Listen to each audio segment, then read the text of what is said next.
of tattooing. Exciting! So our speaker is Mattie Codling. I'm going to give you a little bit of information about her. So she's the Director of Collections and Exhibitions at the Walter Anderson Museum in Ocean Springs. She's been a part of the staff since April 2016, and she's responsible for the exhibition research, development, installation, as well as the care and promotion of the collection. She specializes in Southern art, architecture, and the material culture of the African diaspora. She has participated in several archaeological digs, including the Carson burial mounds located outside of Clarksdale, Mississippi. Codling has completed several fields of studies in African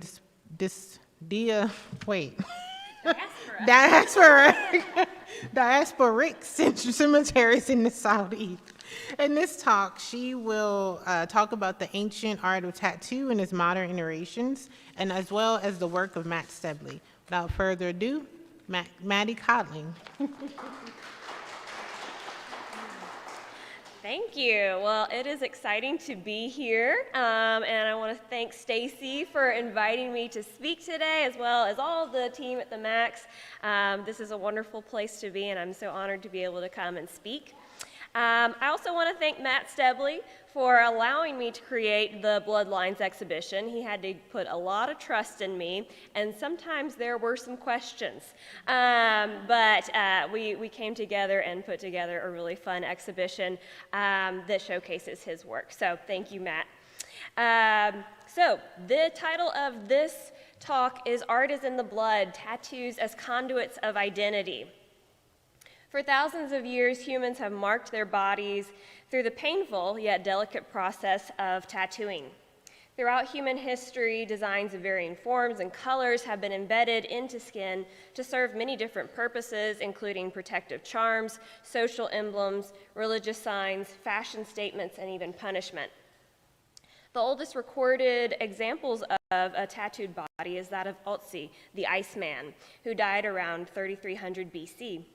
However, it is believed that tattoos have been created for over 10,000 years. In this presentation, we will explore some of the more well-known tattoos in the world and some of the more obscure canvases that have walked the southeastern landscape. This is by no means a complete history of tattooing. I largely approach the subject from a Western point of view, but there are incredibly rich histories of tattooing from all over the world.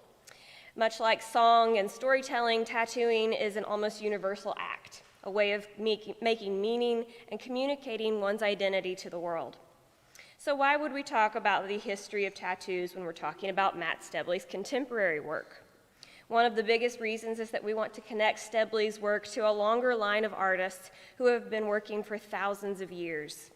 Tattooing is sometimes thought of as a new expression, but it is actually an ancient and meaningful form of communication. So, what is a tattoo? Tattooing is the placement of pigment into underlying skin tissue, much as Stacy will find out this afternoon. Traditionally, tattoos were created by rubbing ink or ashes into cuts in the skin. Today, the process is done with a needle, series of needles, or even needle-less machines that insert pigment into the skin. Some cultures continue to use an ancient process of hand-tapping ink into the skin with tools made of sharpened sticks or animal bones. In fact, the word tattoo comes from the Tahitian term tautau or tatau, meaning to strike or hit. So we are going to begin with a timeline of history of tattoos. Again, this is mostly Western focused, so I just want to put out that disclaimer here. Oops. Yep, we're good. Okay. So we go way back. 8000 CE, the first tattoos are likely created. Then around 3300s BC, the Otzi, the Iceman, dies, mummifying his body and preserving the first known examples of tattooing. Otzi, as you can see in the image on the screen, he has a series of dots and lines that are concentrated around joints and areas that suffered traditionally from deterioration. It is likely that these tattoos were meant to be healing in nature or even to relieve the wearer's pain. Around 2000 BC, Egyptian females are tattooed with protective emblems to aid in childbirth. And in the faience figure that you see on the screen, the figure is actually tattooed around the abdomen and the thighs, and this actually reflects the mummy that she was buried with. At first, these figures were thought to be, and I quote, dancing girls, due to the modern assumptions of the first archaeologists that opened their tombs. However, upon further investigation, it was found that these figures were buried in places of royalty, and one figure was even named in her funerary inscriptions as the high priestess Amunet. The series of tattooed amulets, lines, and dots, particularly concentrated over the abdomen and thighs, leads archaeologists to believe that these markings were meant to aid in childbearing and birth. On your screen is a drawing of the abdominal tattoos on the mummy of Amunet. The tattoos on the abdomen would actually swell as the pregnancy progressed, creating a kind of net, keeping the body contained. Egyptian mummies were also found to be wrapped with these same kinds of beaded nets, again containing the body. We jump forward to 450 CE, where Greeks and Romans tattooed criminals, slaves, and prisoners of war. 150 CE, the tattooed princess Ukak of the Pazyryk people is buried in Alta Siberia. The popularly named Princess Ukak of the Pazyryk people was likely a revered folktale narrator, holy woman, or healer in her community. She was buried beneath 6 saddled and bridled horses, thought to be her escorts into the next life. Tattoos were meant as a means of personal identification. The Pazyryks also believed that the tattoos would be helpful in another life, making it easy for the people of the same family and culture to find each other after death. On the screen in front of you are illustrations of those tattoos found on Princess Ukak, and you notice that her shoulder as well as the left side of her body is covered in these really fantastical creatures. The tattoos on her left shoulder show these fantastical mythological animals, particularly the deer with a griffin's beak and Capricorn antlers.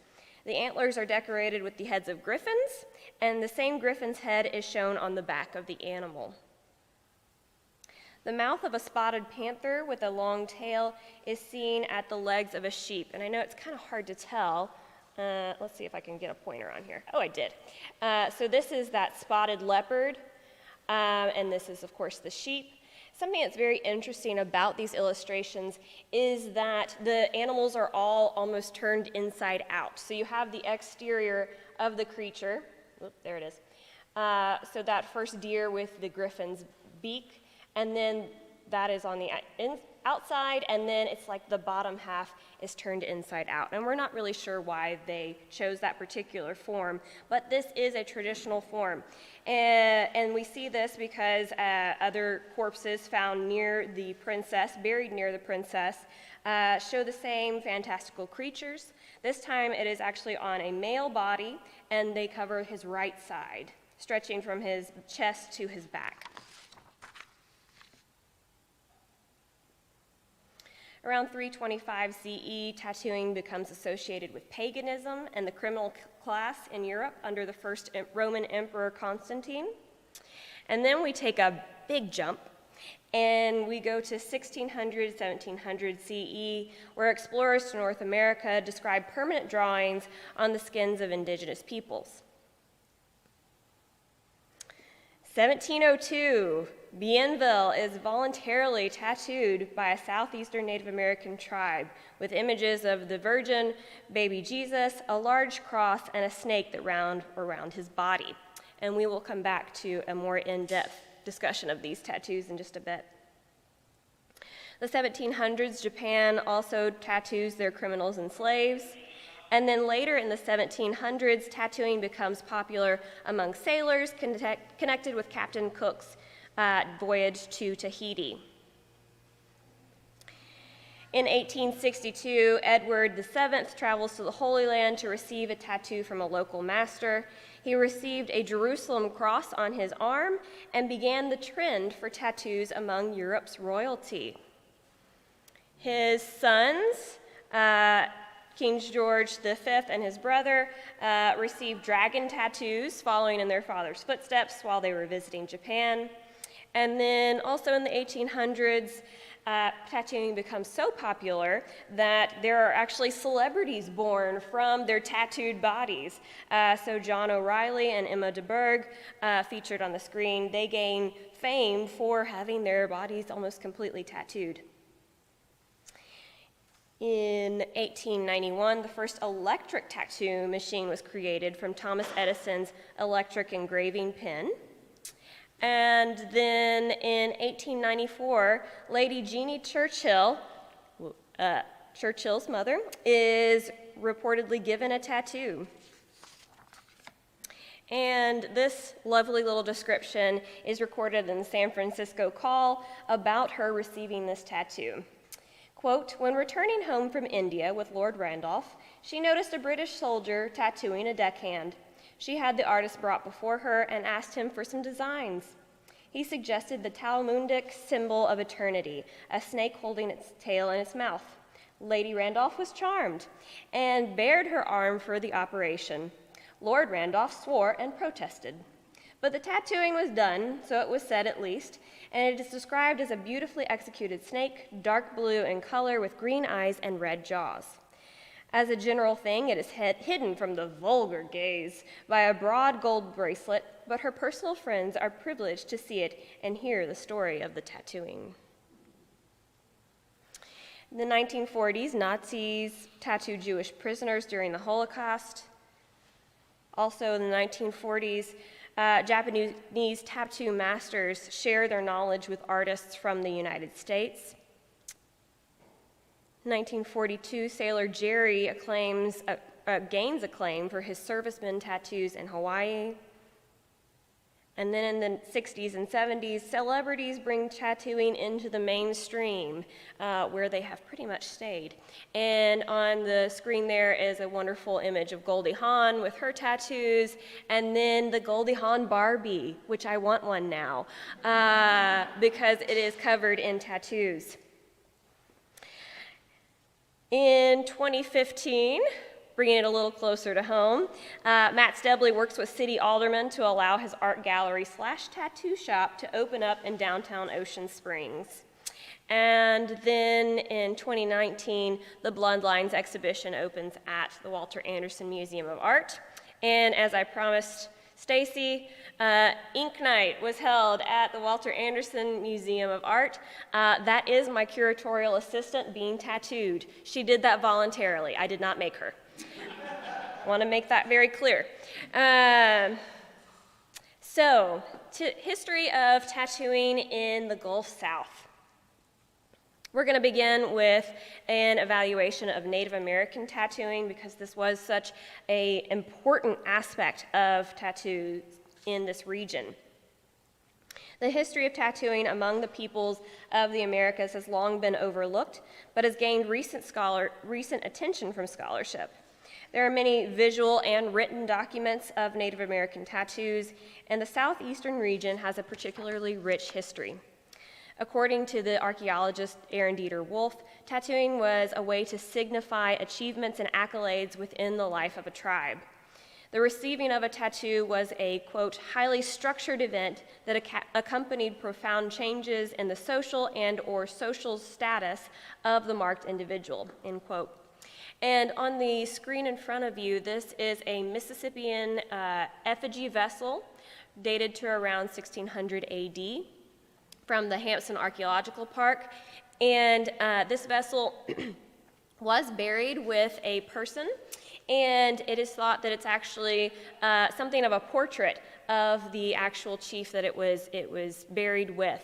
And if you notice, all along his face are these very intricate tattooed lines that we believe actually reflected the individual himself. Both men and women received tattoos in these societies, and they symbolize significant aspects of the individuals. Symbols could mean war honors, social status, clan affiliation, guardian spirits, or entry into adulthood. Tattoos could endow the bearer with the ability to control supernatural forces or travel between worlds. These tattoos were something that had to be given to the bearer, much like a diploma or a military medal. There are actually accounts of individuals going outside of the traditional mode of tattoo reception and branding themselves with tattoos that they had not earned. This was considered a grave offense to be punished or even forcibly removed from the individual. The tradition of tattooing in Native American culture was widespread throughout the United States well before European contact. Although the practice was widespread through Native American societies, the imagery and locations of tattoos were individual to a particular region or tribe.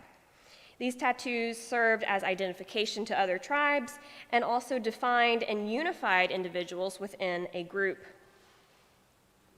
Tattoo needles were made from readily available materials such as animal bone, thorns, and sharpened flint.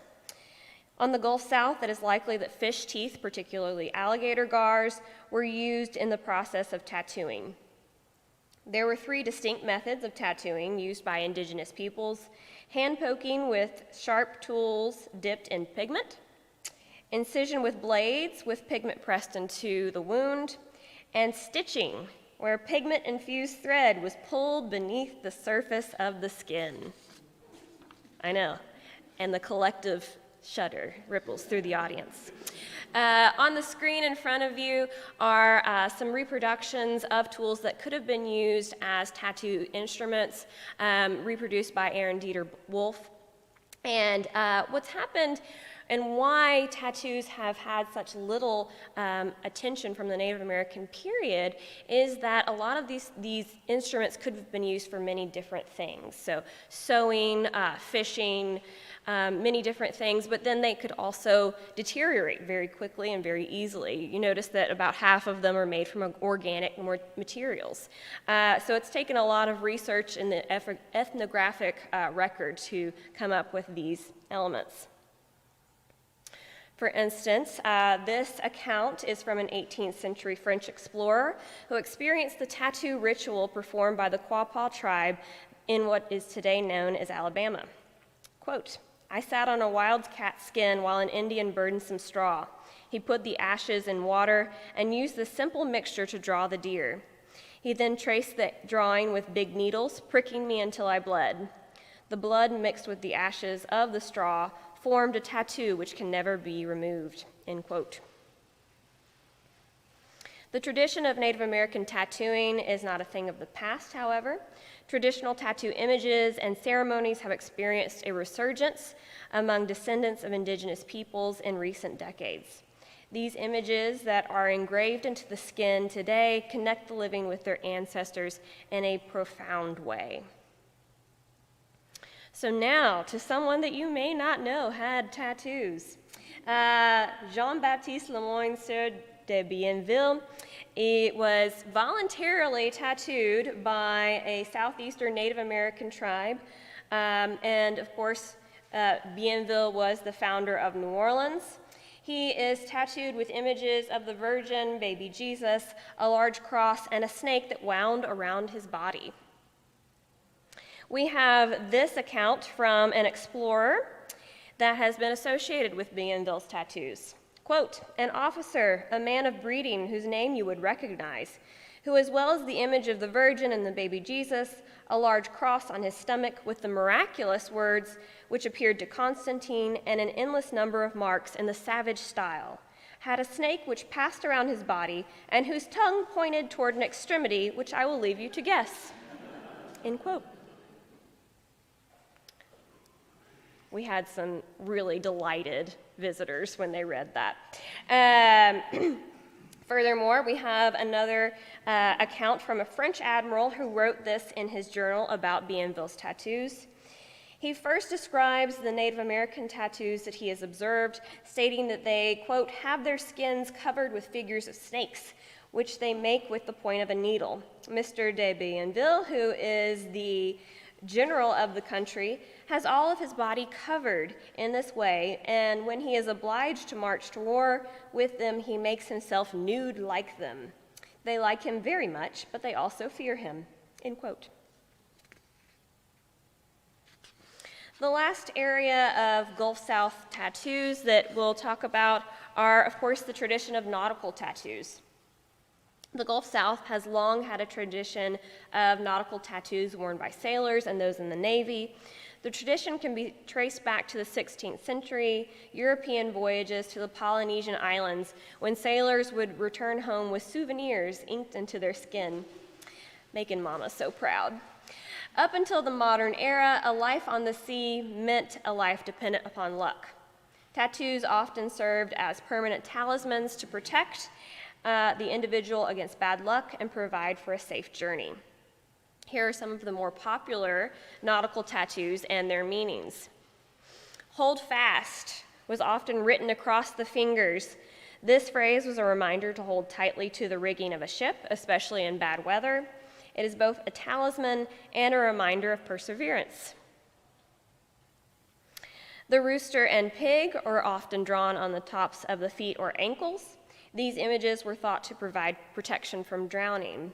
And the background from this is that during the early time period of shipping, livestock was often transported in crates. So if a ship capsized, often the only survivors were the livestock in crates because the crates floated. So that's why the pig and rooster are so popular. The next is the Nautical Star. This image is often tattooed for superstitious reasons, hoping that the star would guide a sailor home through the night. The next is the swallow, the ability to travel long distances and always find one's way home, also an indication of having traveled 5,000 nautical miles. The crossed anchors are the mark of a boatswain's mate. Harpoon, member of a fishing fleet. Rope, the mark of a deckhand. Crossed cannons are the mark of a naval gunner's mate. The anchor is the mark of a merchant mariner. Also, the anchor could be inked after successfully crossing and returning from the Atlantic Ocean. And on the screen here is a poster from the U.S. Navy's Loose Lips Sink Ships campaign of the 1940s. And this anchor tattoo was so ubiquitous that they're even included on a federally funded poster. The next emblem is of a mermaid, probably the most romantic of all of the images. The mermaid is associated with the analogy of how enticing yet dangerous the sea could be. The hula girl was often inked on sailors who had been to Hawaii. The dragon signifies a sailor who has sailed into a Chinese port. And finally, a fully rigged ship. The individual has sailed around the Cape Horn of Africa. Now that we have gone through a history and you have a little bit more background on where Matt is coming from and really this lineage of tattooing, I'd like us to take another look at Matt Stebley's work, and I hope that you all will, if you haven't already, please go and see the exhibition. Matt Stebley has put his mark on the art world through the medium of tattooing. Stebley regularly creates masterpieces on skin at his shop and gallery, Twisted Anchor in downtown Ocean Springs. From his needle, great blue herons take flight, flowers blossom, and alligators sun themselves on the backs, arms, and legs of art collectors. Unlike more traditional modes of art, Stebley's clients become the canvas. Walking, talking, breathing works of art. This is a quote by Matt Stebley. He states, "Tattooing in itself is a process through life. The art of marking the skin, something that will last decades at most. We put our art on living, breathing, aging things. Tattooing is just a platform. If I wasn't tattooing, I would still be creating." Some may say that Stebley's talent is in his blood. Stemming from the work of his great-grandfather, Walter Inglis Anderson, the creative impulse may well course through the artist's veins, but it has also inundated Stebley from childhood as he drew inspiration from his family and their talents, the natural environment, and the work of other coastal artists. Stebley began his career as an apprentice in a tattoo shop when he was 21.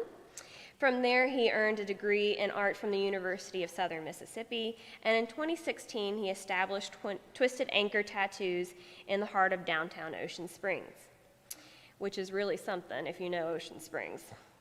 He states that he wanted to create a space that was safe and comfortable, enabling his employees to develop as artists and tattooists.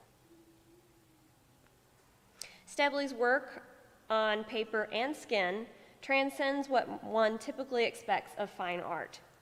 His bold, lively images weave from scenes of local wildlife to nautical folklore, becoming intimate aspects of their person. Through his artwork, Stebley creates perfectly encapsulated worlds of iridescent color with the fluidity of a brush and the precision of a needle.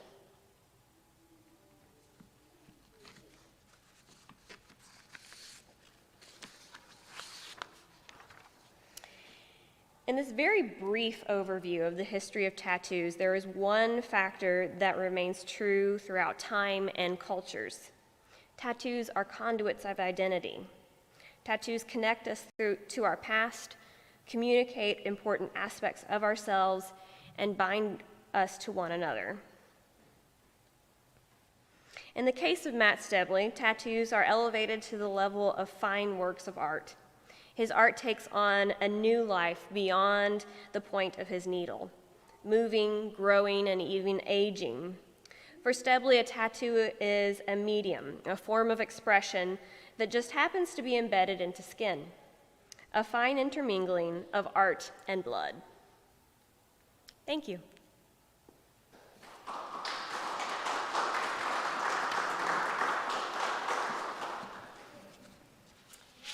Are there any questions?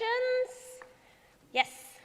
Can you speak to the question of the degree of acceptance of tattooing as an art form in the broader art world and how that has changed over time? So we've actually seen quite a resurgence in tattooing and growing acceptance, of course, as an art form. And that is due mostly to these artists who, like Matt Stebley, who are creating just absolutely fantastic works.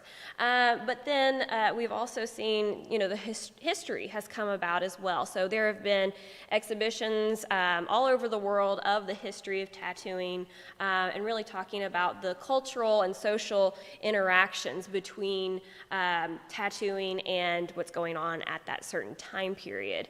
So we've seen, tattoos becoming more and more accepted. Of course, in the art world, they're always more accepted. In fact, they encourage you to have tattoos. It's one of our prerequisites on, job forms. Just kidding, we don't do that. Any other questions? Yes, sir. Could you repeat what the rope was in the nautical tattoo? What was the... Which one? The rope? The rope, yes. Hold on, let me go back to it. It was a deckhand. There we go. He was listening, or he already knew it. They go quickly, yeah. Yes, exactly. I will be passing that out in just a minute. Yes, ma'am. You may not know the answer, but I'm just curious. So there's this whole history that just came out of nautical because of the military and everything that's going on. Are there any other sects that's come out of like tattooing that you see kind of you're starting to see more and more of? The only other big one that I can speak to would be, of course, the Army. So they have very specific tattoos that are associated with theirs as well. I focused on the nautical ones because we are on the Gulf Coast, and we have such a big naval industry down there. I think there are more and more as time progresses. Kind of the nerd tattoos have become a thing, and of course, then if I see somebody that has a Harry Potter Deathly Hallows tattoo. I'm like, you like Harry Potter too? And, you know, it's still serving that same purpose. But I would say that the Army's probably the only like other sect that I could speak to. Yeah. Any other questions? Anybody else want to go get a tattoo now? Yeah, there you go, man. Oh, you've already got several. You got space for another one. Okay, I have another question I just thought of, but again, you may not know the answer because it's very specific. Has the cost gone up over time? Depends what kind of tattoo you want. That I can't speak to. Matt could probably tell you. I think it also depends on who's doing the tattooing. Matt's are, you know, very much top of the line. And let's see if I can find this tattoo. The large back tattoo, I'm told, costs as much as a new Nissan. I'm not sure what style Nissan, but that was the quote that I was given.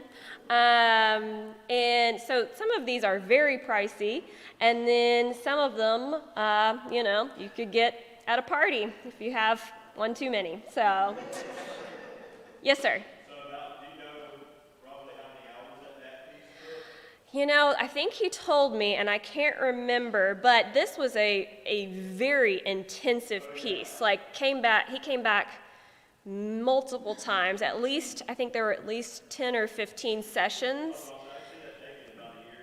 Yes, it took a long time, and, you know, there's only so much that the person can handle, and then it's also very draining on the artist, too, because they are so intensely focused on that. And Matt said that they would actually go and take breaks in the middle of his session because it was just taking so long. Yes, ma'am. Any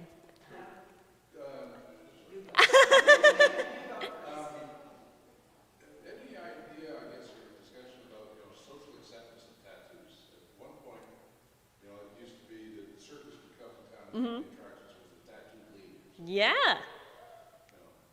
And so in those days, it was like, I don't know, kind of like on the outskirts of society. Yes, absolutely. And in fact, I think this Emma de Berg, she was one of those that, you know, just really gained her acclaim from essentially being a novelty. You know, it was unusual. Absolutely.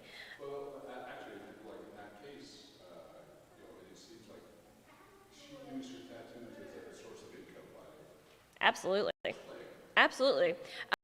There are actually several examples of husband and wife pairs where the husband is the tattooist and the wife is essentially like a walking, talking billboard. And her whole body is covered in tattoos. And yeah, absolutely. It was a way to get other clients. I don't know that I would ever allow anybody to tattoo on me for a billboard or like a sample page there, but you know, you do what you got to do. So, yes, ma'am. I've heard that the inks that are used, that sometimes some colors will fade out after a certain amount of time, and you have them re-inked or, you know, colored again. How long does it usually last? That the color, how long does it take the color to fade out? Is there Yeah. sort of a There are many different factors that go into that from what I've heard. So for instance, if you're out in the sun a lot, your tattoos are going to fade very quickly. Also, it depends on just the body makeup. So some people, it doesn't stay very long at all because their bodies are actually consuming that, or it will, you know, kind of be almost sucked down into the skin. So it really depends. I know from talking with Matt that there is a certain regimen of caring for your tattoo, moisturizing, keeping it out of the sun. There's a whole layer there. So if you take really good care of it, you know, you may not have to go back for decades to have it, refreshed. But then he also has people who come in and they have kind of rough tattoos by somebody else, and he'll do one over top of it. So there's a whole different, it depends on a lot of different aspects. Yeah. Any other questions? Ridiculous, baby. What about, when you're a young person, you get a tattoo, when you're really skinny, and then you get up, mature, and then you get much larger, shall we say? Well, it's on skin, and skin is going to stretch, and it's going to change a little bit. Also, as you age, wrinkles are a natural thing, so you can have wrinkles. People have scars through tattoos, that they are put onto a living, breathing canvas, essentially. So, things are gonna stretch and sag and all that other wonderful stuff that comes with being with human. And, but that's kind of part of it, is that it becomes part of a person in that way. I kind of wonder how Mr. Berg did later in life there. But Does the tattoo artist make any allowances for that, at least? that's a great question. That would be a great question for Matt, because I bet he has a very specific answer to that. Sorry, what?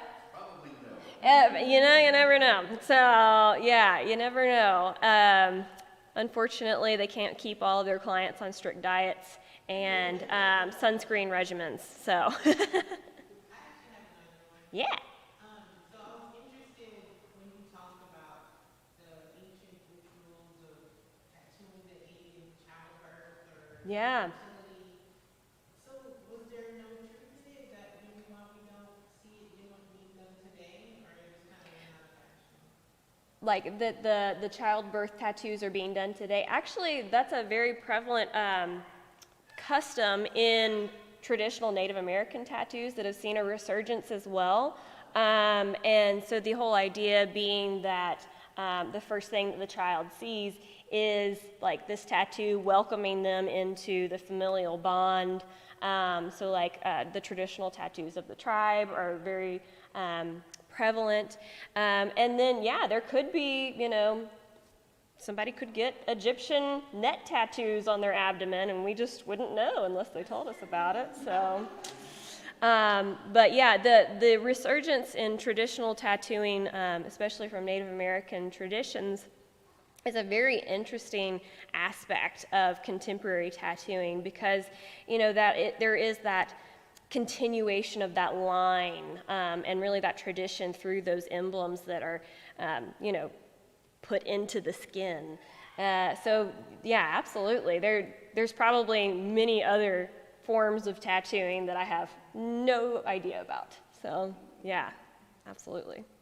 I've also heard one where there's a tradition where if a family member has a particularly lovely tattoo, and after they pass, that tattoo is removed, framed, and hung in a place of venerance. And I can't say that I'll be doing that with my grandma's tattoos, but it is a thing that people do. I don't even really want ashes on my mantelpiece, so.